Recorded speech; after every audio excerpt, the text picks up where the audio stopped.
Il-Prim Ministru Joseph Muscat mhux biss qed jammetti li l-poplu Malti u Għawdxi qed jinsteraq mill-ftehim ħażin li sar dwar il-powerstation tal-gass iżda issa jidħaq meta ffaċċjat b'dan il-fatt.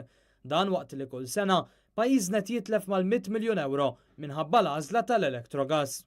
Prim Ministru, diġi smajnik tagħmel ħafna somom.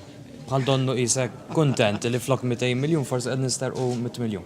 Le, jilli qed ngħid sempliċement li l-argument huwa fals u mhuwiex tajjeb min-naħa tal-oppożizzjoni. Ir-risposta ta' Joseph Muscat tasal wara li l-Prim Ministru ilu għall-aħħar jiem jgħod somma wara l-oħra biex jikkonferma li minn dan il-ftehim pajjiżna tiħallas 100 miljun fis-sena aktar milli kieku użajna l-enerġija mill-interconnector. Għal 365 ġurnata jiġuk 98 miljun.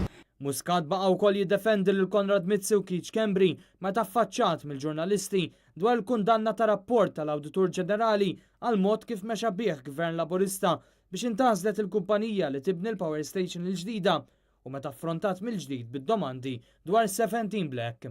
You still stand by Konrad Mizzi and Keith Kembri? Ngħid li l-investigazzjoni mhijiex fuq persuna minn dak li ġiet informat il-Ministru tal-Ġustizzja mill-Attorney General. Ir-rapport tal-Awditur Ġenerali dwar powerstation tal-gass innota il-mod inkonsistenti li kien adottat fil-valutazzjoni tas sottomissjonijiet, nuqqasijiet relatati ma' due diligence bil-verifiki mwettqa meqjusa bħala insuffiċenti u nuqqas ta' evidenza li l-Malta ikkunsidrat modelli ta' akkwist alternattivi b'mod li anqal riservi dwar id-disin tal-proġett.